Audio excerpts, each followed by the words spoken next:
Bonjour Juliette, est-ce que tu peux te Bonjour. présenter? Donc, je m'appelle Juliette, j'ai 24 ans. Je viens de Toulouse. Donc j'ai fait. Je suis arrivée ici à Montpellier en deuxième année de fac, donc ça fait maintenant 6 ans. Oui. Et là, je suis en deuxième année de thèse au laboratoire Euromove à l'université de Montpellier. D'accord, et tu étudies quoi en thèse? Alors j'étudie les troubles sociomoteurs dans la schizophrénie. D'accord, Donc, plus particulièrement, en fait, la coordination entre le geste et la parole chez les personnes qui ont une schizophrénie. Voilà. d'accord.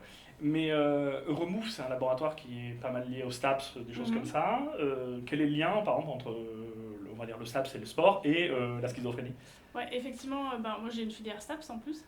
Mais le lien entre le sport, il n'y en a pas beaucoup, tout Ouais, simplement ouais. parce qu'il n'y a pas beaucoup d'argent dans la recherche et dans le sport. Oui, Donc, en fait, la recherche dans le sport, elle s'est transformée en recherche dans le mouvement humain et dans le mouvement et la santé. Et là, par d'accord. contre, il y a plein d'argent.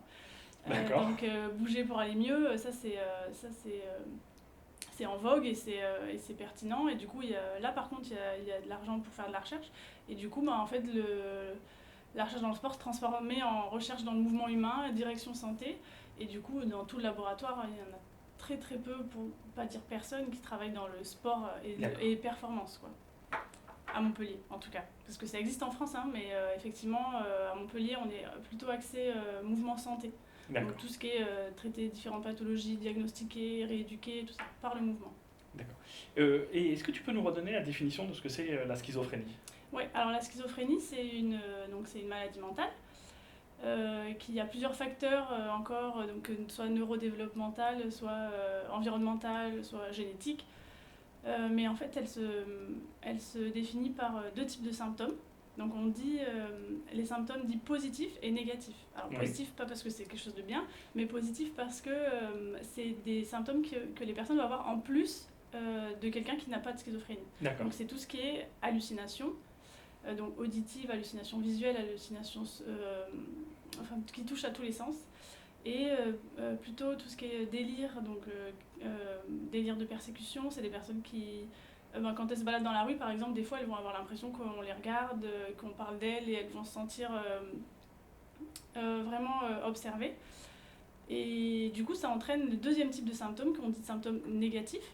Négatifs parce qu'en moins de ce qu'une personne qui n'est pas schizophrène a. Et dedans c'est tout ce qui est apathie, donc manque de motivation à faire des activités, émoussement affectif, ça veut d'accord, dire elles ont moins d'émotions, elles ressentent moins d'émotions et du coup elles les expriment moins aussi. Et du coup, en fait, ça amène à des troubles d'interaction sociale et à un retrait social. Donc du coup, elles sortent plus trop de chez elles à cause de tout ce qui est hallucination, délire, mais aussi à cause du manque de motivation. En plus, les interactions sociales qui se passent mal, en plus il y a la stigmatisation. oui, Donc c'est ce retrait social-là et c'est causé par les troubles des interactions sociales. C'est ces deux types de symptômes et justement le retrait social et les troubles des interactions sociales, c'est le symptôme sur lequel moi je travaille plus particulièrement. d'accord. Voilà. Et alors, tu disais qu'ici, vous travaillez surtout sur le mouvement et la santé. Ouais. Et comment ça se traduit ça en termes de mouvement? Parce que justement, en fait, ce qu'on a remarqué, il y a des études dans la schizophrénie sur les interactions sociales. Les interactions sociales.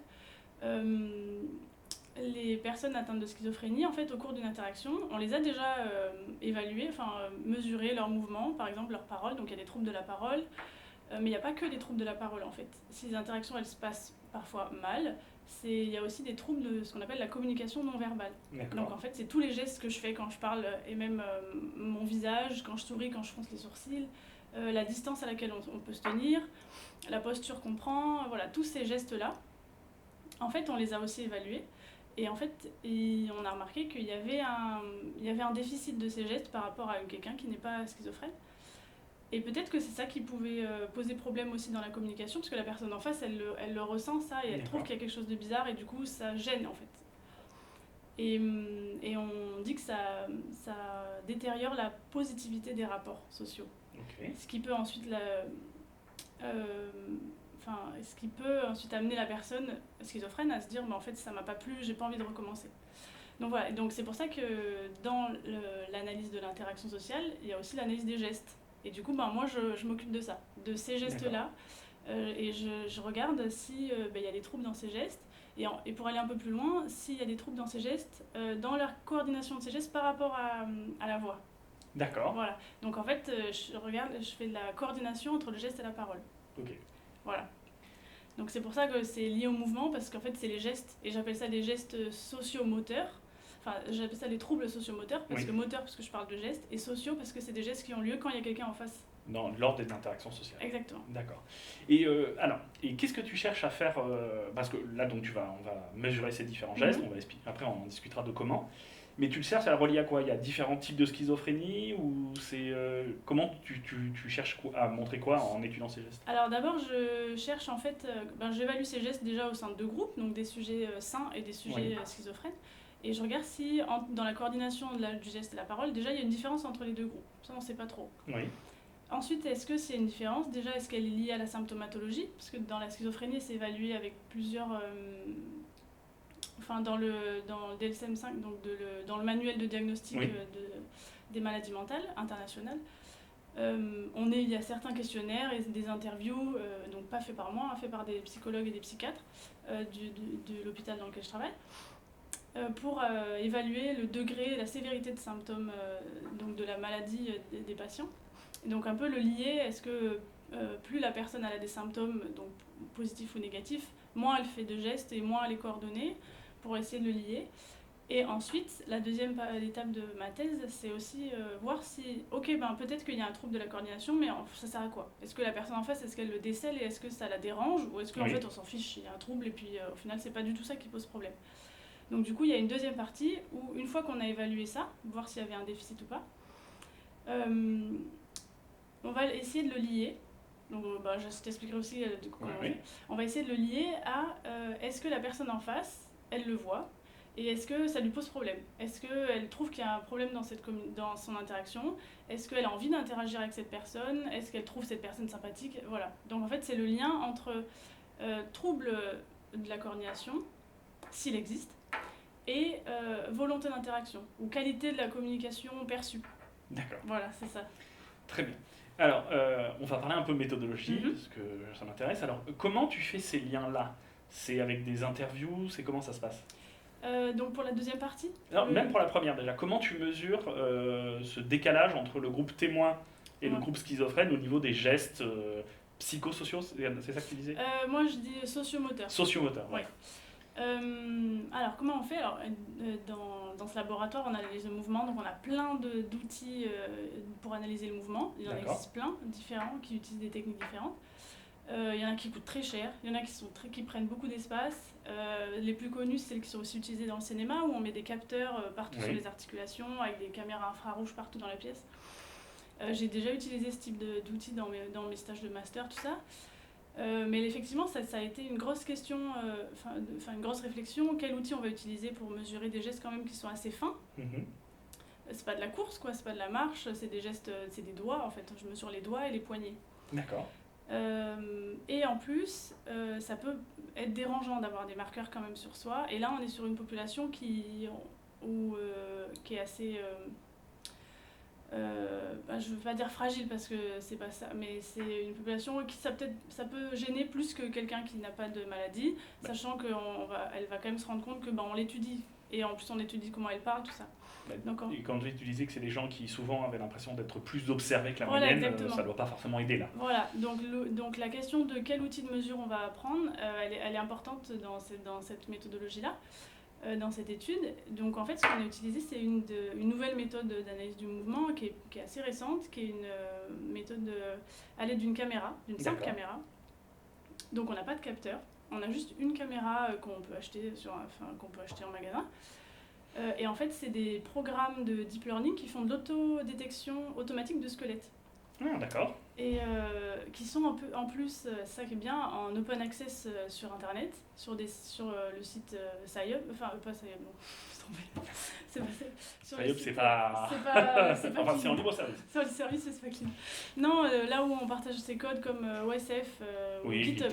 C'est GitHub, d'accord. Voilà, donc elle est sur GitHub. Et en fait, on l'installe sur un ordinateur et on filme les patients. Tout simplement, les patients, ils viennent, je leur pose des questions, ils me répondent. Et en fait, ils sont filmés, ils ne s'en rendent même pas compte des fois. Et une fois qu'ils sont filmés, en fait, je les ai en train de parler et ils parlent. Et ils parlent et ils bougent, parfois oui, parfois non. Et du coup, avec une caméra, j'arrive à voir en fait, la position en 2 dimensions du coup, de leurs doigts, de leurs poignets en fonction du temps. Et comme j'ai le signal de position et que j'enregistre aussi leur voix, alors je parle de la parole mais j'enregistre pas ce qu'ils racontent, en fait je m'en fiche de ce qu'ils racontent. Je m'intéresse à ce qu'on appelle la prosodie. C'est quoi la prosodie ? La prosodie, c'est tout ce qui est comment tu vas parler. Donc c'est l'intonation de ta voix, ton accent, là où tu mets l'accent sur les mots, aussi le volume de ta voix, voilà, tout ça c'est la prosodie. Donc en fait, comme j'enregistre la vidéo, j'ai l'image et j'ai le son, et avec le son, en fait je peux voir là où tu mets tes intonations, et je regarde si quand tu mets une intonation sur un mot, en fait tu mets aussi l'accélération de ta main sur ce mot-là. D'accord. C'est comme ça que j'analyse la coordination en fait entre 2 signaux. En fait, du coup je fais pas mal d'analyse de signal, et j'ai mon signal de la voix, j'ai mon signal de la position de la main, et bien je regarde s'il y a une coordination entre ces 2 signaux. D'accord. Voilà. Et tu fais la différence entre le groupe témoin et le groupe... Exactement. Alors déjà, toi, quand tu fais cette analyse-là, est-ce que tu es en double aveugle ? C'est-à-dire, est-ce que tu sais qui est schizophrène ou qui l'est pas ou... Alors oui, il faudrait pas, mais je suis dans un projet où j'ai un financement de thèse toute seule, donc je travaille toute seule sur ce projet, donc j'aimerais bien avoir des gens avec qui travailler. Mais d'un point de vue pratique, c'est pas possible en fait. Si il fallait être en double aveugle, il y aurait personne pour m'aider, donc je pourrais pas faire cette étude-là. Est-ce que tu as des questions types ? Tu poses toujours les mêmes questions aux 2 groupes ? Ou c'est une discussion comme on fait là ? C'est hyper structuré, pour que ce soit valide d'un point de vue méthodologique, je dois poser la même question à tout le monde. Ils doivent avoir le même temps de parole. En fait, ce qu'on fait même, c'est que c'est pas moi qui pose la question. Parce que on répond à d'autres questions derrière. En fait, les questions, ils sont tout seuls dans la pièce. Et les questions, elles sont affichées sur un écran. D'accord. Moi, je sors de la pièce et je leur explique que ils vont avoir des questions affichées sur un écran, donc toujours sur les mêmes questions, qui sont des questions qui ont déjà été utilisées pour montrer, qui ont déjà été validées dans la science, dans la littérature, pour permettre aux personnes d'exprimer d'exprimer ce qu'ils ont envie et du coup de bouger comme ils veulent. Mais en fait, toutes les études qui ont montré que les patients schizophrènes, ils avaient des troubles sociomoteurs, il y avait toujours une personne en face. Et on a toujours dit, il y a une différence entre les patients et les sujets sains, mais en même temps, il y a une personne en face. Et peut-être que c'est la personne en face, en fait, qui pose problème aux patients. Du coup, c'est pour ça que là, on évalue ça, mais sans qu'il y ait personne. D'accord. Qu'il n'y ait pas d'effet de juste la présence de quelqu'un, qui peut mettre mal à l'aise les patients, et du coup, c'est pour ça juste qu'ils produisent moins de gestes et qu'ils sont moins coordonnés. Donc là, c'est pour ça que dans la tâche que je mets en place, dans ma thèse, il n'y a personne dans la salle. Et on veut voir si vraiment il y a une différence. Est-ce que c'est vraiment dû à la pathologie ? Et on pourra dire s'il y a une différence, oui. On pourra pas dire, on pourra pas me dire, non, c'est peut-être juste parce que la personne en face, elle bouge comme ça, donc... Mais si c'est à cause de la personne en face, est-ce que c'est pas l'un des symptômes de la maladie, puisqu'ils sont moins à l'aise avec les gens ? Donc ça marche. Ça a déjà été démontré. Donc moi, du coup, ce que j'aimerais bien montrer, ce que je cherche à montrer, c'est que sans qu'il y ait personne en face, on retrouve la même chose. D'accord. Et si on retrouve la même chose, ça veut dire qu'effectivement, c'est interne à la maladie. Mais si on ne retrouve pas la même chose, ça veut dire qu'en fait, tout ce qui a déjà été trouvé, s'il faut, c'est juste l'effet d'avoir une personne en face. Donc c'est pas propre à la maladie. C'est pas un comportement pathologique. D'accord, très bien. Tu poses un certain nombre de questions. Est-ce qu'il y a des questions qui vont varier en charge émotionnelle ? Parce que je suppose que dans ce genre de cas, quand on exprime des émotions plus violentes ou plus intenses, on doit faire plus de gestes, nous, naturellement. Donc je suppose que... Est-ce que c'est aussi quelque chose que tu regardes, ou les questions sont à peu près toutes neutres de ce point de vue-là ? Non, les questions, elles sont assez neutres, exprès justement.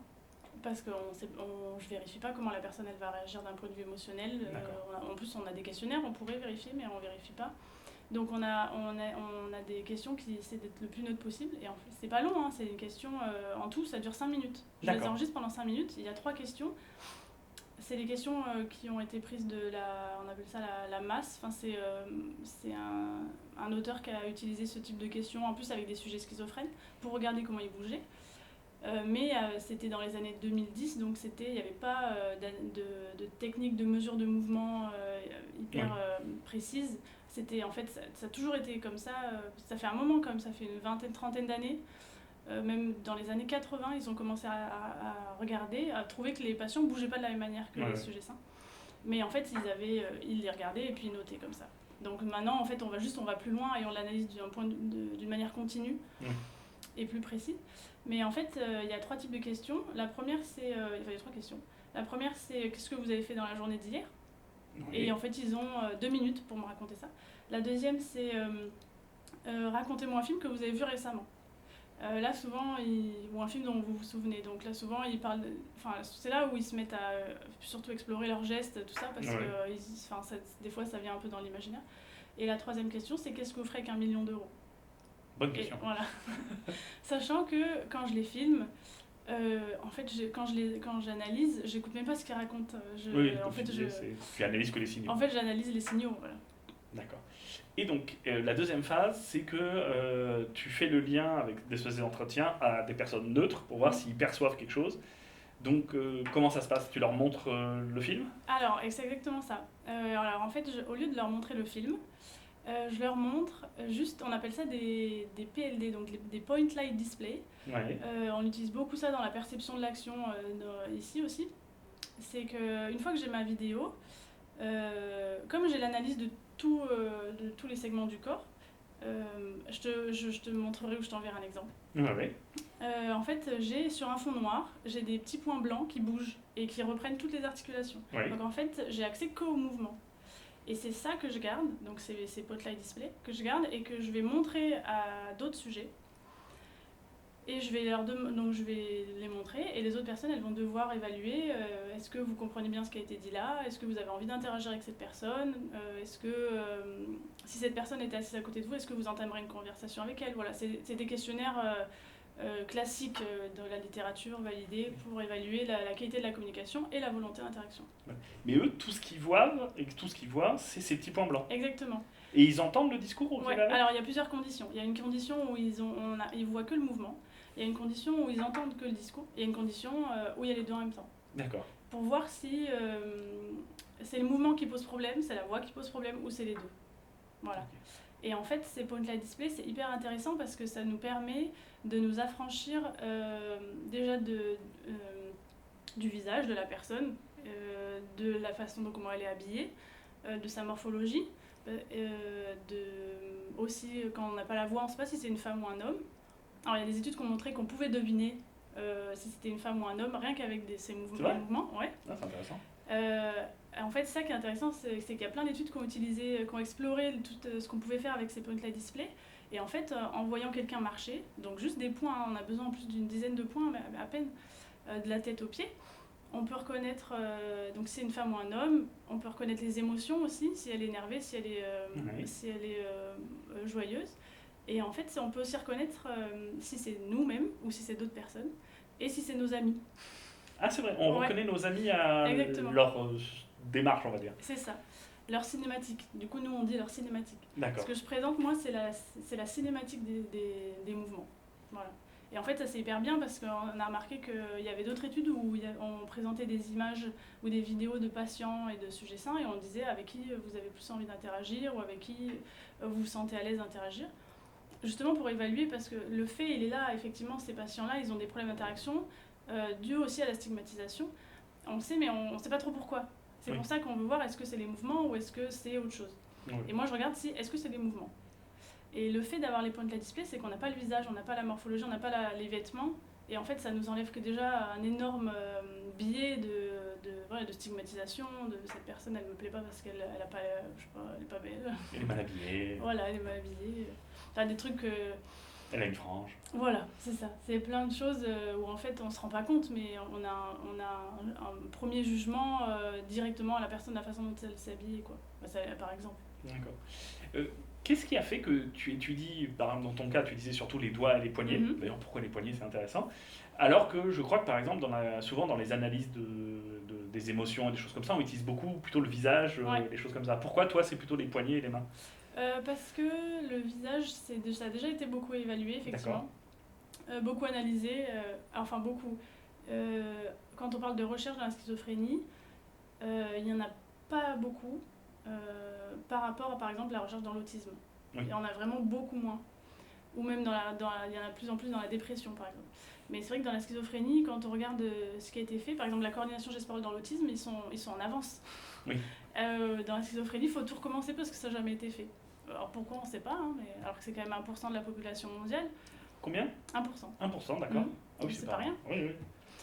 On ne sait pas pourquoi, c'est qu'à l'époque ça devait peut-être faire peur, voilà, donc du coup on part de loin quoi, par rapport à d'autres pathologies, d'autres psychopathologies. Mais effectivement, si on s'intéresse aux gestes, c'est parce que le visage, on a vu que ça pouvait provoquer ça, mais le geste, c'est quand même, les gestes ils sont là au cours d'une interaction, il n'y a pas que le visage. Ils sont là, mais ils nous servent à quoi ? Est-ce qu'ils sont vraiment nécessaires ? Est-ce qu'ils posent problème ? Est-ce que s'il y en a moins, est-ce que ça pose des problèmes sur la suite des interactions, tout ça ? Et la réponse est oui, je suppose. Et voilà. Et donc, alors, tu disais que tu es en deuxième année, donc tu es loin d'avoir fini, mais est-ce que tu commences à avoir des résultats qui te disent que oui, il y a un lien et que oui, ça joue ? Effectivement, là j'ai fini la première partie où j'ai recruté 20 sujets sains et 20 personnes schizophrènes. Et j'ai analysé justement la coordination entre le geste et la parole. Et en fait, je n'ai aucune différence entre les deux groupes. D'accord. Ah, c'est intéressant. Ouais. En fait, c'est super intéressant parce que moi, ça fait donc 6 mois que quand j'ai mis en place cette étude, j'avais des hypothèses et d'après mes hypothèses, je devais avoir une différence entre ces deux groupes, vu que quand on fait la même chose et qu'il y a quelqu'un en face, il y a une différence entre les deux groupes. Et donc en fait, c'est hyper intéressant parce que au début j'étais triste. Oui, je me suis dit mince. Et en fait, j'ai fouillé et j'en ai discuté avec mes directeurs.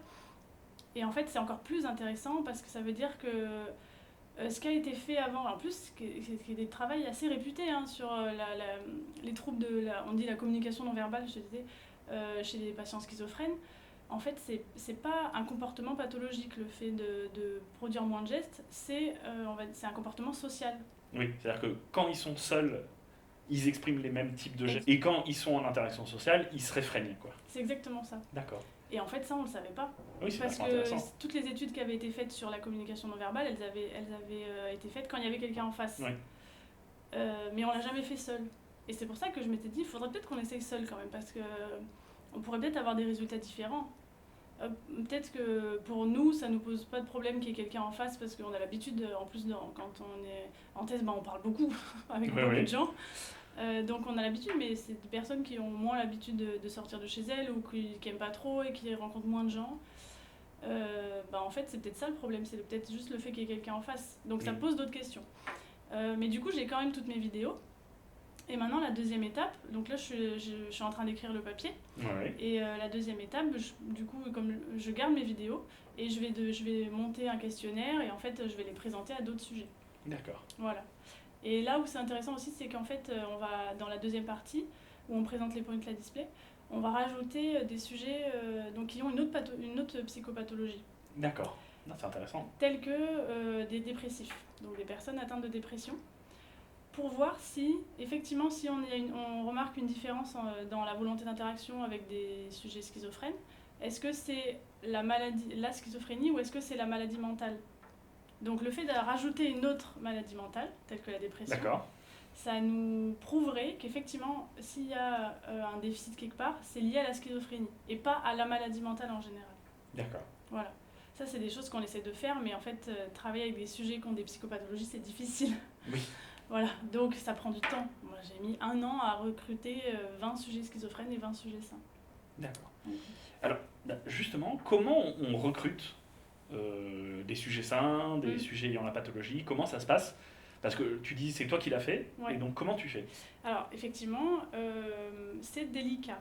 C'est délicat parce que je ne suis pas psychologue, je ne suis pas psychiatre. Je ne travaille pas à l'hôpital, je ne suis pas employée de l'hôpital de Montpellier. Oui. J'ai une formation en STAPS.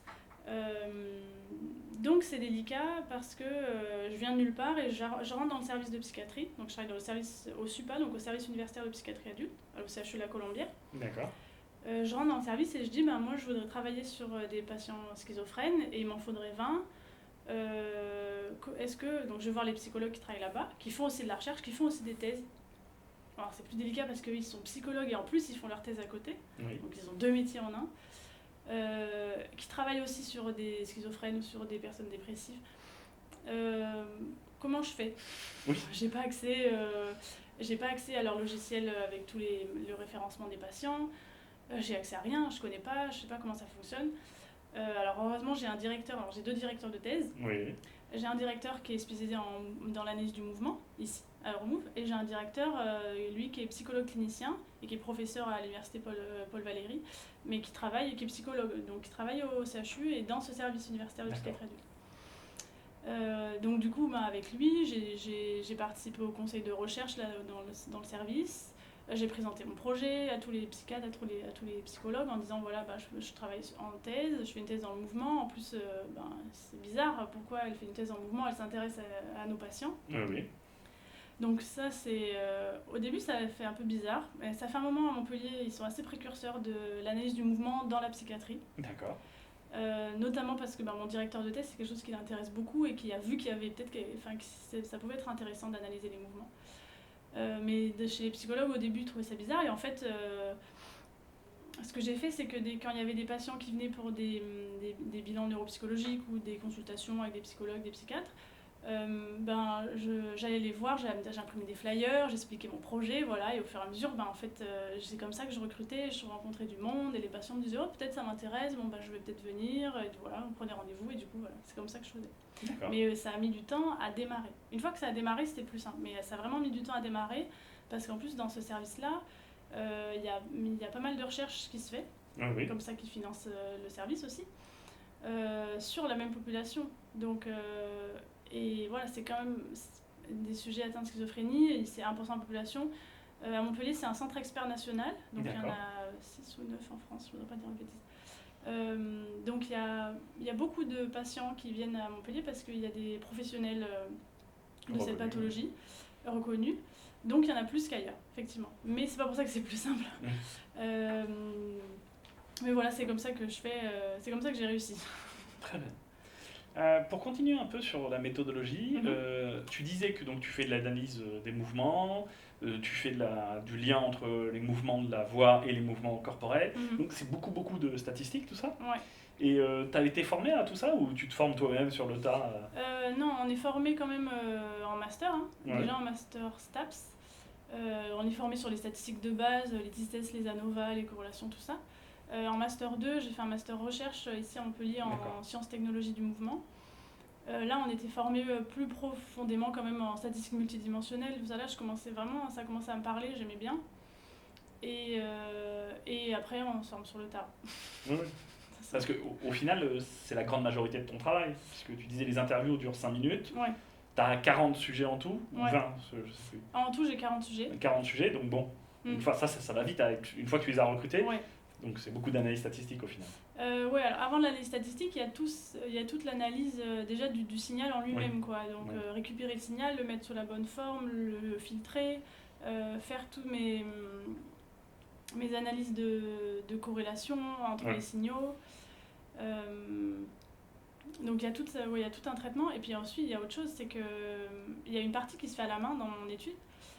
C'est qu'on n'a pas encore réussi à définir, en fait, à trouver comment, on va dire, discriminer un geste rien qu'avec son signal de position. Qu'est-ce que ça veut dire dans ce cas-là? C'est quoi discriminer un geste? Ça veut dire trouver le geste, en fait, définir la fenêtre temporelle du début du geste jusqu'à la fin du geste. D'accord. C'est-à-dire que j'ai mon signal de position, donc si je bouge comme ça, ça va faire comme ça.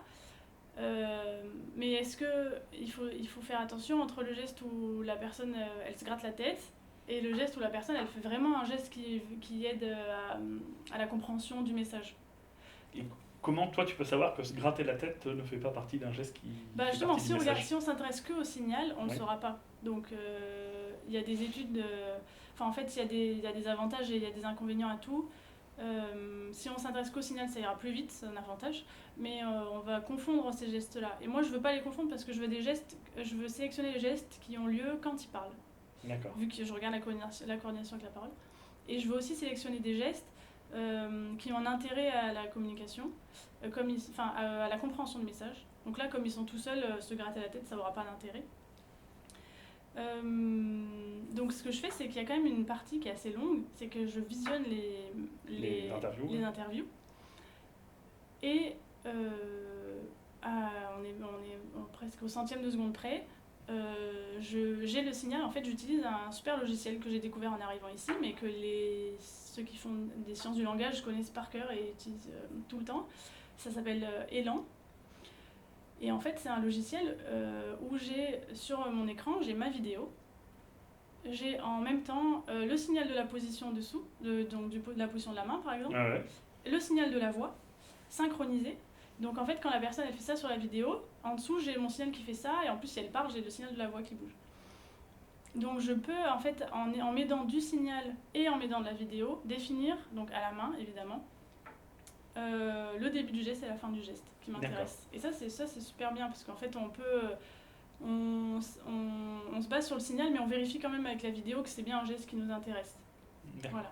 Mais ça, du coup, vu qu'il y a une partie manuelle, on est plusieurs à le faire. Ensuite, on fait des statistiques, on vérifie qu'on a un score intercotateur, on dit, pour vérifier qu'on a bien mesuré la même chose, tout ça. Et vous faites des cycles d'apprentissage au logiciel? Alors, pas pour le logiciel, pour la détection des mots. Moi, je sais que par exemple, à une époque, durant ma thèse, on avait une détection qu'on faisait manuellement et en fait, on formait nos masters à détecter alors là, c'était détecter des bactéries dans une cellule, à détecter comme nous. C'est-à-dire qu'on passait les mêmes échantillons plusieurs fois ensemble, dire tu vois ça, c'est ça, ça, c'est ça, pour qu'en fait, on les formatait à l'autre façon de regarder les choses. Moi, j'aurais bien aimé. Le problème, c'est que quand je suis arrivée en thèse, j'étais toute seule à travailler là-dessus. Ici, personne ne travaille sur la coordination gestes paroles. Donc, j'ai formé moi-même les autres personnes qui faisaient ça avec moi. Et moi, je me suis formée sur Internet. En fait, j'ai trouvé des conférences, j'ai trouvé des séminaires de méthodos, tout ça. Maintenant, en fait, on peut trouver plein de trucs. Surtout si je voulais trouver quelqu'un qui se formait là-dedans, qui savait faire et qui formait d'autres personnes. Je sais pas comment j'aurais fait parce que je suis rentrée en thèse, personne travaillait là-dessus. Avant que j'ai découvert il y a quelques mois, juste que en fait, les linguistes ici dans le laboratoire pas loin, ils travaillent là-dessus tout le temps, ils auraient pu m'apprendre, mais je savais pas. Mais c'est pas évident comme position quand on est un doctorant d'arriver dans une nouvelle thématique avec une nouvelle méthodologie. Tu disais que c'était au centième de seconde près, mais les caméras elles filment à une certaine fréquence. Et donc, vous avez des caméras qui filment très vite? Non, en fait, on a des caméras à 29 Hz quoi, et 25 Hz. Non, en général, c'est plutôt la voix qu'on arrive à avoir 48 Hz. Voilà, exactement. Mais sinon, non, on n'est pas au centième prix. On est au centième prix quand j'utilisais les autres systèmes de capture du mouvement. Par exemple, là où on a les capteurs, on est à 100 Hz, par exemple. D'accord. Donc là, c'est plus précis. Moi, j'aurais rêvé faire ma manip avec ça, mais... En plus, les études, l'expérimentation en elle-même, elle se faisait au CHU, parce qu'on ne pouvait pas demander aux patients de venir ici. Donc il fallait déplacer les caméras et les capteurs, c'était pas possible. Oui, parce que pour ce genre de choses, il faut beaucoup de caméras tout autour qui filment les points. Oui, il faut un grand espace, il faut une grande salle. Non, c'était pas possible. Et est-ce que par hasard, tu vas t'amuser à analyser la vidéo qu'on est en train de faire sur toi-même ou pas? Moi, je peux. Là-haut, j'ai l'ordinateur, je rentre la vidéo, après j'ai des petits points partout et je regarde comment je bouge et comment je parle. Ouais, j'adore faire ça maintenant. D'accord, très bien. Maintenant, j'aimerais te poser une question beaucoup plus large sur la science en général. Je crois savoir que tu fais partie de Femmes de Science. Est-ce que tu pourrais m'expliquer un peu ce que c'est et qu'est-ce que tu y fais? Ouais. Alors en fait, j'y suis depuis pas longtemps à l'association Femmes et Sciences. Il y a quelques mois, j'ai découvert parce qu'on avait une proposition de formation sur Adoom, là, qui est le site où on a toutes nos formations. C'était une formation de mentorat. Oui. Je connaissais pas. Je me suis inscrite et en fait, j'ai découvert on était 60 doctorantes de tout le collège doctoral de Montpellier, que des femmes doctorantes. Et il y avait en face de nous 60 chercheuses et chercheurs, il y a quelques chercheurs aussi. Et on a passé une après-midi entière à faire des speed meetings et en fait à discuter 5-10 minutes avec plein de gens pour trouver la personne qui sera ma mentor pour toute l'année. D'accord. Et en fait, donc j'ai trouvé ma mentor. Et en fait, c'est l'association Femmes et Sciences qui organisait ça, qui proposait à Adoom justement de faire cette formation. Donc je me suis rapprochée de l'organisatrice et en fait, c'est comme ça que j'ai adhéré. Et maintenant, en fait, je participe à ce qu'on appelle des Power Lunch, c'est que toutes les 2 semaines ou tous les mois, toutes les femmes dans l'association à Montpellier, on est 90, 80-90. Une quinzaine de femmes chercheuses adhérentes de l'association se retrouvent toutes les 2 semaines ou tous les mois pour échanger sur différents sujets. Et en fait, j'ai adoré, j'ai appris plein de trucs, je rencontre plein de femmes chercheuses et ça me donne trop envie de m'investir encore plus dans ce projet-là, de valoriser les sciences pour les femmes. Et enfin voilà, c'est pour ça en fait que je suis dans cette association. Mais donc c'est récent. D'accord. Mais j'ai hâte de continuer avec. Et maintenant que tu regardes nos travails avec ce prisme-là, c'est quoi les axes de progrès qu'on doit faire qui te semblent le plus importants? Parce que souvent, on a tendance à dire dans nos discours que dans la science, on est très féministe, tout ça. Mais est-ce que toi, tu vois vraiment des axes de progression, des choses sur lesquelles on pourrait travailler? Alors, pour l'instant, moi je suis qu'en thèse, donc effectivement, Oui. je vois pas encore, quand je les entends parler, c'est des choses que je reconnais pas autour de moi, parce que par exemple, dans ce laboratoire, on est une vingtaine de doctorants, on est presque 50-50. Oui. Par contre, il suffit juste que je regarde les maîtres de conférences. Ici, comme on est un laboratoire sous tutelle de l'université, il n'y a que des maîtres de conférences, ou des postdocs, ou des professeurs d'université. D'accord. Et en fait, ben là, il n'y a presque plus de femmes. Donc déjà, la différence, enfin là, déjà, ça se voit vite. Ben, je veux pas demander pourquoi, hein, je sais pas pourquoi, mais effectivement, ça me paraît bizarre alors on est autant de femmes que d'hommes chez les doctorants. Donc pour l'instant, c'est des choses auxquelles que j'entends parler, qu'effectivement, dans tout ce qui est dans la direction, il y a très peu de femmes, en fonction des laboratoires. Moi, c'est des choses auxquelles je suis pas encore Confronté tout de suite. confrontée. Par contre, ce qui me plaît dans un axe de cette association, c'est valoriser les sciences pour les jeunes filles. Et D'accord. l'accès aux sciences, donc l'accès à l'égalité des chances pour les jeunes filles et pour l'accès aux sciences. Et ça, c'est quelque chose qui me plaît aussi parce qu'effectivement, moi, quand j'étais jeune, j'étais déjà fan des sciences, j'avais déjà envie de faire des sciences, mais je me rendais compte que on m'avait déjà dit t'es sûre? Et que je me suis dit, moi j'étais sûre de moi. Mais effectivement, je me dis, on m'aurait dit t'es sûre, j'étais pas sûre, j'aurais peut-être fait autre chose. Et c'est ça aussi qui m'intéresse, c'était de permettre à toutes les jeunes filles d'essayer de leur faire savoir que en fait, les sciences, c'est pas que pour les hommes, c'est aussi pour les femmes. Il faut pas qu'elles se démotivent parce que ça a l'air trop dur et que ça a l'air c'est un métier d'homme, quoi. En fait, c'est juste ça que j'aime bien aussi dans cette association. Et tu as eu l'impression à l'époque que quand on disait t'es sûr, c'était parce que tu étais une fille? Ouais. D'accord. Ouais, et surtout, en plus, comme j'ai un parcours STAPS, donc sciences du sport, Oui. on n'était pas beaucoup de filles. En plus, j'étais dans la filière entraînement sportif, donc c'est pour être coach sportif. D'accord. Donc sur 100 étudiants en licence 3, on était 10 filles, quelque chose comme ça. D'accord. On était 10 filles. Ouais, donc en fait, à chaque fois, il y avait très peu de filles, donc on était les seules. Mais ça motive encore plus, mais bon, certaines non et certaines oui. D'accord. Et alors, comment ça se traduit en termes d'action, justement, d'aller voir les jeunes filles pour leur dire ces messages? Comment ça se passe? Là, j'ai eu l'occasion, là, par exemple, il y a une semaine, avec l'association et d'autres doctorantes de l'association, on était à la maison de l'orientation à Montpellier. Ouais. Et il y avait donc la maison de l'orientation qui s'occupe justement d'accueillir des lycéens et des collégiens pour leur faire connaître tous les différents parcours les métiers qui existent, tout ça. Et en fait, là, on présentait le métier de la recherche et qu'est-ce que c'était une thèse. Et du coup, il y avait des collégiens et des lycéens de la ville de Montpellier qui sont venus et on a pu échanger avec eux. On leur a présenté c'était quoi une thèse, c'était quoi la vie d'une doctorante, à quoi ça correspond, qu'est-ce qu'on fait avec un doctorat, c'est quoi faire de la recherche, tout ça. D'accord. Et là, effectivement, c'est là où je me suis confrontée pour la première fois à des collégiens, des lycéens, en plus de tout milieu social, en plus en leur montrant ma passion pour la recherche et quand j'essayais de leur demander est-ce que ça vous intéresse, et on m'a dit directement non, c'est trop dur. Ouais. Et c'est là où j'ai dû essayer de dire effectivement c'est dur, mais tout est dur. Toi, qu'est-ce que tu veux faire dans la vie, même si tu veux faire coiffeuse, pour moi coiffeuse c'est hyper dur en fait. Donc c'est juste ça, c'est essayer de leur faire comprendre que ça a l'air dur parce qu'on parle de maths. Déjà sciences, on parle direct de maths quand on parle de sciences pour les enfants, donc c'est leur faire comprendre qu'on peut faire plein d'autres choses. Mais alors qu'en fait, même ce qu'elles ont décidé de faire, c'est aussi dur. C'est juste que c'est pas dur, ça leur paraît moins dur parce qu'elles sont peut-être passionnées par ça, alors en faisant comprendre que en fait on peut faire des sciences, il suffit d'avoir une passion et on peut faire des sciences dedans, faire de la recherche dedans quoi. D'accord. Merci. J'aimerais revenir sur le mentorat. Mhm. Alors, toi, tu as un mentor, Ouais. enfin une mentor. Ouais. Alors, au-delà de l'aspect féminisme là-dedans, qu'est-ce que ça t'apporte quoi d'avoir un mentor? Est-ce que c'est quelqu'un qui est dans le même thème scientifique que toi? Tu peux m'en parler un peu? Ouais, effectivement, dans le projet de mentorat, donc moi j'ai une mentor, elle n'a pas le droit d'être dans le même milieu scientifique que moi, donc dans le D'accord. même institut, elle n'a pas le droit d'être dans le même institut. Donc moi elle travaille à l'Institut des neurosciences de Montpellier. Oui. Et en fait c'est une personne que je vais rencontrer régulièrement, donc tous les mois, dans un cadre informel pour parler de tout ce que j'ai envie de parler en fait.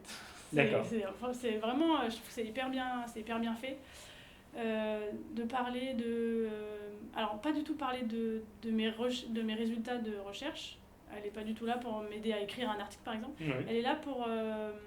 je suis là pour parler de mon ambiance et de ma vie en tant que doctorante.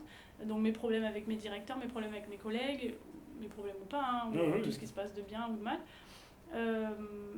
Ma confiance en moi... savoir comment elle a réussi à gérer vie pro, vie perso. Moi j'ai des questions sur j'aimerais bien avoir une vie après, j'aimerais bien avoir des enfants, est-ce que ça va être possible d'être maître de conf, avoir des enfants? Ouais. Voilà, toutes des questions qu'en tant que femme on se pose et que quand je discute avec mes collègues doctorants hommes, on se pose même pas la question. Voilà, donc c'est tout ce type de questions où je suis hyper heureuse d'avoir une personne expérimentée en face de moi qui me répond sans tabou, qui est ok pour partager ça avec moi. Et aussi pour parler de après-thèse, quoi. Elle a déjà fait des post-docs, elle est déjà partie à l'étranger, donc elle sait comment faire. Et en fait, elle m'aiguille, elle dit bah là, tu peux candidater à ça, là, tu peux faire cette formation. Et en fait, c'est trop bien parce que c'est des choses il y a des choses auxquelles je peux pas parler avec mes directeurs de thèse, où j'ai pas envie, je pourrais, mais j'ai pas envie. Et il y a des choses aussi où. Enfin oui, c'est ça, c'est avoir une personne expérimentée qui est là pour t'aider et pour t'aider à avancer dans ta vie et concilier les deux vies, quoi, vie pro, vie perso en même temps. Ouais, c'est super, franchement, c'est un super programme, quoi. Et enfin, je suis trop contente de le faire. Il y a plusieurs doctorantes de mon UMR qui participent aussi à ça. C'est vrai? Oui. Est-ce qu'elles ont toutes le même discours? Oui, globalement elles sont toutes ravies, ça leur plaît énormément. C'est hyper bien fait, et franchement, Et on a quelques doctorants jaloux un peu. m'étonne. Alors, merci beaucoup. Maintenant, j'aimerais te poser plus des questions à toi. Mhm. Donc, je pose toujours les mêmes questions. Et la première, c'est est-ce qu'il y a quelque chose dans tout ton parcours qui te rend particulièrement fier et que tu aimerais partager avec nous? Déjà, je suis fière d'avoir réussi à avoir un financement pour faire cette thèse. Oui. Parce que je voulais faire une thèse depuis que je suis rentrée en STAPS, je sais que j'ai envie de faire une thèse. D'accord. Mais chaque année, je sais que ça allait être dur. Parce que dans l'école doctorale, j'ai une bourse, un contrat doctoral avec mon école doctorale. Oui. Et dans l'année où j'ai passé, il y avait 2 bourses. Dans le master, on était 12 Oui. à vouloir cette thèse, cette bourse. Et il y avait aussi des gens toute la France qui peuvent passer le même concours. Donc déjà, rien que d'avoir eu ce concours-là, ça m'a rendue hyper fière, et de pouvoir faire une thèse en général et de dire que je fais une thèse et que je fais de la science et que je suis juste le fait d'être passionnée par ce que je fais, je suis aussi trop fière. D'accord. Bah oui, félicitations. D'ailleurs, le sujet de thèse que tu fais, tu l'as co-construit, tu as postulé à ce sujet, comment ça s'est passé dans ton cas? Alors dans mon cas, en Master 1, en Master 2, je travaille déjà ici sur les mouvements, mais je travaille pas du tout sur la schizophrénie. Ouais. Et pas du tout sur les maladies en général. Mais je voulais quand même faire une thèse, je voulais faire plus du fondamental, mais quand même en clinique, ça m'intéressait. Et donc je suis allée voir mon tuteur de stage à l'époque, en Master 2, pour lui expliquer ce que j'avais envie de faire. Et il m'expliquait qu'en fait ils étaient en train de rédiger un projet ANR qui était déjà passé sous la première session, la phase 1. Et le projet c'était évaluer la communication non verbale. Alors c'était pas exactement ça, parce que maintenant ce projet je l'ai mis à ma sauce, mais au début c'était ça, évaluer la communication non verbale chez des patients schizophrènes. Et s'ils avaient ce projet, s'ils avaient les sous pour cette ANR, ils financeraient une thèse. Et donc l'idée c'était que je fasse cette thèse-là. Je fasse cette thèse-là. Donc j'ai commencé à monter un projet avec ça, à monter ce projet. Finalement, ils n'ont pas eu les sous. Sauf qu'il m'a dit, mon tuteur à l'époque, écoute, le projet tu l'as, si ça t'intéresse vraiment, tu le montes comme tu le souhaites et tu vas le présenter à l'école doctorale. Donc l'école doctorale, on présente le projet qu'on veut. Et du coup, je l'ai un peu modifié, du coup, maintenant vu que j'avais plus de contraintes de respecter le projet NR, je l'ai modifié à ma sauce et puis je suis allée le présenter et en fait ça a plu et du coup je l'ai eu comme ça et voilà, et du coup en fait je suis restée là-dessus. Mais à la base, je l'ai pas inventé en fait, à la base je suis partie là-dessus. D'accord. C'est intéressant parce que ça veut dire que dans ton école doctorale, la sélection se fait 100% sur l'étudiant. C'est lui qui vient avec un projet. D'accord. Merci. Sur l'étudiant et sur sa capacité à tenir le projet, à réussir le projet en 3 ans et donc sur le projet aussi. Oui. Ouais. Mais c'est l'étudiant qui vient avec un projet. Oui, dans mon école doctorale, en fait, c'est les laboratoires qui déposent des projets à l'école doctorale et les doctorants, enfin les futurs doctorants, peuvent postuler à ces projets-là. Ah oui, ok. Alors nous, du coup, c'est l'inverse. Voilà. Non, mais c'est bien intéressant de voir les différentes façons qui ont des avantages, des inconvénients tout le temps. Alors, ensuite, c'est l'opposé de la fierté. Est-ce que tu as eu une grosse difficulté, une erreur, tout ça, qui t'a appris quelque chose que tu aimerais partager avec nous ? Là, dans le cadre de ma thèse, là où j'ai vraiment eu des difficultés au début, c'était le recrutement des patients, quoi, parce que c'est là où je me suis rendu compte que j'étais pas de ce milieu-là, du milieu de la psychiatrie, que au début j'y connaissais rien et que je devais quand même aller chez eux et leur dire moi j'ai besoin de votre aide, mais vous me connaissez pas et je vous connais pas. D'accord. Donc effectivement ça a été au début c'était dur, j'avançais pas et pourtant j'y mettais du mien, mais j'avançais pas, je trouvais pas, et en fait c'est normal, heureusement ils ont pas voulu me faire confiance tout de suite, ils me connaissaient pas, donc c'est normal. Donc j'ai appris à les connaître, j'ai appris à travailler avec eux. En fait, je me suis rendu compte dans ce service-là que des fois ils analysaient des trucs que moi aussi je trouvais intéressants, mais ils savaient pas faire et moi je savais faire. Alors, j'étais trop bien, en fait je vais vous aider et vous allez m'aider, on va faire comme ça. Et c'est comme ça que j'ai appris on va dire à échanger mes compétences avec d'autres personnes de d'autres domaines. D'accord. Et j'y pense maintenant, mais je suppose qu'avec la pandémie liée au Covid, ça a dû être encore plus difficile cette phase-là, non ? Alors en fait, pas tant que ça. C'est pas ça qui m'a freinée, parce que comme moi, l'an dernier, c'était déjà la deuxième partie, donc j'ai pas eu le gros confinement où on était chez nous. Oui. On a été confinés pendant plusieurs mois, mais les hôpitaux restaient ouverts. D'accord. Et du coup, les services de recherche restaient ouverts aussi. D'accord. Donc ça m'a pas du tout impacté. Enfin, c'est pas du tout ça qui m'a posé de problème. C'est plutôt bien. Oh, oui, tant mieux. C'est tant mieux.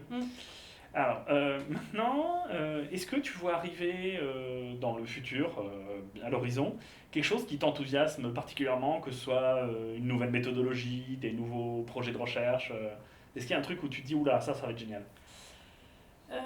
Ouais, un peu en ce moment, parce que déjà, juste ce qui me plaît, ce que je trouve génial, c'est l'intérêt, on va dire, grandissant qu'a le milieu de la psychiatrie pour les sciences du mouvement humain. D'accord. Qui n'existait pas aujourd'hui, enfin jusque-là, qui était assez rare, et je le vois encore, parce que moi, avec mon étude, si je veux la publier dans un journal, dans une revue psychiatrie, par exemple, la plus grosse dans la schizophrénie, c'est Schizophrénie ultime, ils vont pas me prendre parce que c'est trop éloigné de la psychiatrie et de la psychologie clinique. Pour eux, ils voudront pas. Je trouve qu'ils sont pas encore assez ouverts sur les sciences du mouvement. Je sais pas rien. Oui, tu peux les convaincre. Tu peux les convaincre, mais effectivement, je trouve que pour l'instant, ils sont pas encore assez ouverts. Mais j'ai l'impression que ça commence un peu à s'ouvrir. Donc ça me plaît. Et il y a aussi autre chose, c'est que récemment, j'ai pu travailler en fait avec d'autres personnes sur d'autres projets, et j'ai rencontré une personne là il y a une semaine qui travaille dans l'Auria, donc c'est un laboratoire à Nancy d'intelligence artificielle, et qui en fait crée à partir de la voix, donc à partir des signaux de la voix, donc les mêmes que j'utilise, qui va créer les gestes que cette personne ferait, alors rien qu'à partir de sa voix. D'accord. Donc en fait, ils ont un avatar et ils enregistrent, ils prennent la voix de quelqu'un, et en fait l'avatar va créer des gestes qu'une personne humaine créerait elle-même, rien qu'à partir des signaux de sa voix. Et quand il m'expliquait ça, en fait, je trouvais ça génial parce que je m'étais dit, attends, en fait, on peut, si je mets la voix ou la parole, donc il y a aussi ce que la personne dit, la parole d'une personne schizophrène, est-ce que les gestes qu'elle ferait, ils seraient différents de si je mettais la parole d'une personne saine, quoi. Et en fait, de voir... ce qui me plaît, c'est d'essayer de... J'adore mélanger un peu les disciplines, mélanger déjà... Mélanger sciences du mouvement humain et psychiatrie, c'est délicat, mais de la rajouter à l'intelligence artificielle et de voir ce qui pourrait se faire, je trouve ça trop génial. Et en fait, je suppose que, donc, on va dire que leur intelligence artificielle a été entraînée sur des milliers de vidéos de gens normaux. C'est exactement ça. Et donc tu pourrais comparer les gestes prédits aux gestes factuels qu'a fait la personne pendant ton étude. Exactement. Ah oui, ce serait vachement intéressant. Ouais. Ça compléterait encore une échelle en plus. Exactement. C'est ça. Et tu pourrais voir si le taux de prédiction est aussi bon chez les schizophrènes que chez les gens normaux. Ouais. Enfin, non pathologiques. Exactement. D'accord. Bah, super intéressant. Est-ce que aussi tu aurais une recommandation culturelle au sens très large, quelque chose que tu aimerais partager avec nous et qui t'a plu? Là, je viens juste de finir un livre qui est vachement dans le thème. C'est Comment l'université broie les jeunes chercheurs de Adèle Combe. Ah oui, j'en ai entendu parler. Voilà. Quand j'ai vu qu'il était sorti sur Twitter, j'ai sauté dessus. Parce que tout ce qui parle de thèse, en général, j'adore. Donc je l'ai lu. Alors j'ai trouvé ça hyper intéressant. Je trouve que c'est vraiment... c'est un livre qui reprend 3 témoignages. Donc Adèle Combe, elle a fait des statistiques aussi sur une enquête. Mais le plus gros, il y a 3 témoignages d'anciens thésards ou de thésards sur comment ils ont vécu leur thèse. Ça s'est mal passé en général. Mais c'est hyper intéressant de voir une autre version en fait. Effectivement, je me rends compte que ma thèse en fait, elle se passe très bien par rapport à des thèses qui peuvent se passer ailleurs. Et juste de me rendre compte qu'effectivement il y a des thèses qui peuvent se passer mal, ça me permet aussi de savoir qu'est-ce que je dois faire s'il se passe ça dans ma vie, dans ma thèse. Et du coup je trouve que c'est intéressant de le faire lire par les doctorants, mais alors surtout par les HDR. En fait, je pense que c'est un livre que tous les HDR devraient lire. D'accord. Parce que moi j'ai jamais de problème, ici on n'a pas trop de problèmes, en général ça se passe bien. Mais quand je vois les bouquins, en fait, ça part dans des dépressions, des fois ça part dans des suicides, enfin ça va loin, ça va très loin. Et à chaque fois, le problème, c'est quand même le directeur de thèse, en fait, donc l'HDR. Et ce qui me plaît dans ce bouquin, c'est que elle propose à la fin, par exemple, que les HDR, ils étaient avant d'être HDR, que tu fasses une formation, par exemple, de gestion de projet, de management aussi, parce qu'en fait, c'est des choses... Quand on passe une HDR, on évalue ses connaissances et ses compétences, mais on n'évalue pas sa capacité à gérer un doctorant, quoi. Oui. Et en fait, ça ne prend pas comme ça, apparemment. Enfin, et des fois, ça peut amener des choses graves. Et du coup, je trouve que c'est hyper intéressant parce qu'elle propose, et juste de le faire lire à certains HDR, ça ne ferait pas de mal, je pense. Et tu vas répondre à une question que je me pose par rapport à ce livre. J'hésitais à l'offrir à mes doctorants. Ouais. Mais j'avais peur de les déprimer, et a priori, ça se passe bien avec eux, j'ai pas de problème. Donc j'hésitais à leur offrir, mais je me suis dit, bon, quel est le signal si ton encadrant t'offre ce livre? Je savais pas trop quoi faire là-dessus. Qu'est-ce que tu me conseillerais alors? Moi, je peux conseiller qu'ils le lisent, de leur offrir, parce que ils vont bien se rendre compte que c'est des choses qui se passent mal, mais c'est pas non plus une généralité sur, je sais pas combien on est de milliers de doctorants en France. C'est pas une généralité, et justement ça permet aussi de se rendre compte un peu de la chance qu'on a que ça se passe bien. Enfin, ça devrait pas être une chance, mais en fait des fois il y a des choses qui se passent tellement graves qu'on se dit en fait notre thèse elle se passe bien. Moi ça m'a redonné le moral. D'accord. Ouais. Mais ça m'a aussi enragée, quoi, de me dire que comment ça se fait qu'il y a des thèses qui se passent comme ça. Enfin, je trouve que c'est pas normal. Après là dans le livre ça parle surtout de thèses non rémunérées. Et effectivement, c'est plus délicat. Oui. C'est des gens qui travaillent à côté, tout ça. Et du coup, je comprends que, je suis vraiment, c'est vrai que le fait que émerveillée de voir comment ils arrivent à faire ça, quoi. De faire une thèse et en même temps d'avoir un travail à côté, parce que de faire une thèse non rémunérée, je sais pas si je l'aurais fait. Il y a des domaines, maintenant, c'est interdit. Ouais, voilà, ça. Dans notre domaine, c'est interdit. Ouais. En biologie, tout ça, c'est interdit. Mais c'est vrai que ça protège beaucoup quand c'est notre métier à plein temps de faire. Bien sûr. Et je te confirme, moi en ce moment, je suis en train de commencer à travailler sur mon HDR et à aucun moment on me pose des questions sur la gestion de projet, le management ou ce genre de choses. Ben, parce que effectivement, maintenant, en fait, quand j'ai lu le bouquin à la fin, je me suis dit, mais en fait, ça me paraît évident que quelqu'un qui va pouvoir gérer des doctorants ait ce type de formation-là. Mais en fait, ça n'existe pas du tout. Alors, ça existe, Ok. mais c'est c'est pas obligatoire. c'est pas des critères pour Ouais, passer ouais, ton ça. HDR. Ouais, c'est vrai qu'ici, on reçoit des fois des mails comme quoi le personnel de l'université peut avoir des formations en gestion de projet en management, mais tant que c'est pas obligatoire, ils le feront pas, de toute façon. Alors après, on est certain à le faire quand même, Oui. par, Oui, bien par sûr. curiosité, parce Ouais, que exactement. voilà. Alors après, d'ailleurs, moi, j'ai fait à travers, bon, moi, je suis à l'INRAE, Mhm. et il y a une formation encadrant doctorant Ok. qui est fait à l'INRAE et que je recommande à toutes les personnes Oui, voilà. qui. Moi, je l'ai fait, c'est génial. Ouais, Même ouais. pour moi, ça permet de. En tant qu'encadrant, c'est vraiment. Voilà, je conseille à tout le monde de la faire. Mhm. C'est vraiment très intéressant. Merci pour tout cet échange. Si jamais Merci. des gens qui regardent cette vidéo ont envie de te contacter pour discuter avec toi, c'est quoi la façon la plus efficace de te contacter? Alors, j'ai mon mail, mais sinon, je suis aussi sur Twitter. Et sur Twitter, j'aime bien en ce moment. Oui. Et sur ResearchGate. Et sur D'accord. LinkedIn. Mais sur LinkedIn, je suis pas trop, je sais pas pourquoi. D'accord. Là où je suis le plus, c'est sur Twitter. D'accord, donc on rajoutera Ok. ton pseudo Twitter. Merci beaucoup pour toutes Merci à réponses. toi.